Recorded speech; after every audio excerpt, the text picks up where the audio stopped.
She's telling us how to fight ISIS. Just go to her website. She tells you how to fight ISIS on her website. I don't think General Douglas MacArthur would like that too much. It went down well. Donald Trump there blasting Hillary on her plans to defeat ISIS. By the way, she said that that plan was on her website. Lost in all of this was the moderator, Lester Holt, who did not bring up Benghazi, the conflict in Syria, the migrant crisis, specifically Muslim immigration, really not mentioned at all. Joining us now, Ambassador James Woolsey, former director at the CIA and a Trump senior advisor. Why didn't Donald Trump bring up Benghazi, the red line in Syria, immigration and the foundation? These are all foreign policy. Well, most of them are foreign policy things. Didn't bring them up. This wasn't the foreign policy debate. This was the domestic one, but they are interrelated. One very interesting thing just broke within the last day, I think too late for being taken up. What was that? There's apparently some 7,700 encounters, according to a Breitbart report that quotes material from the Justice Department and Bureau. Some 7,700 encounters with terrorists inside the United States in the calendar year from last July to this past July. Encounters with? And here's the point. A lot of that has to do with Hezbollah involvement with drug cartels. And it's on the borders, a lot of it. And we don't just have an occasional person from South America smuggling something across the border problem.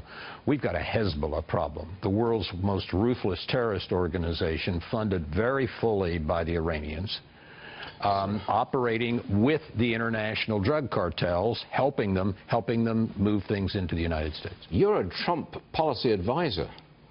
Why couldn't you get that out there last night? The break was after last night. Well, why couldn't you get Benghazi out there last night and the red line in Syria? I'm not being critical of you, Mr. Trump, but, you know, a lot of us were sitting back watching that TV screen and shouting at the TV screen. Come on, Donald, you got this. I usually just shout at my GPS, but it would have been great to have raised several of these, and I think he probably very much has in mind bringing him up on the foreign policy side of things. But what is interesting, and I think this situation with the 7,700 encounters, those leaked within today, is the interrelationship between foreign policy and domestic. I think that's one of the big things that's wrong with the pay-to-play business and with the Clinton Foundation. Makes the United States function like a banana republic. And that hurts, Mr. Ambassador. That hurts. That is not what we're about. We're not about directly or indirectly selling access to our senior officials so somebody can go back to their king or dictator and say, I sat with the Secretary of State. That is not what we're about. I want to roll some more tape from last night where Donald Trump said, look, nuclear proliferation, that's the biggest threat to our national security, not climate change. Watch this. I agree with her on one thing. The single greatest problem the world has is nuclear armament, nuclear weapons. Not global warming like you think and your president thinks. You're a former director at the Central Intelligence Agency. Is he right? Yes, I think he is. I think it's proliferation of nuclear weapons, and we have helped proliferate by signing this ridiculous agreement with Iran a year plus ago.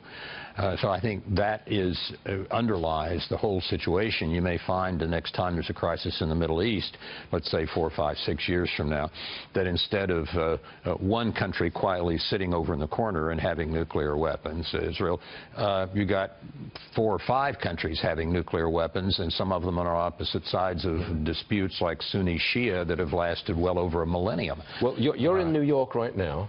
Are you about to leave our studio, walk 300 yards up the street to Trump Tower and advise him on how to handle foreign policy on the Sunday, October the 9th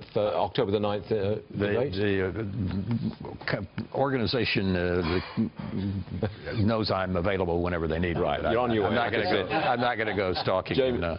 the correct form of address, I believe, is Mr. Ambassador. Is that correct? Whatever. Anything works. All right, James. You look great. Yeah, whatever. Thanks for being with us. James Woolsey, everyone. Good to be with you, sir.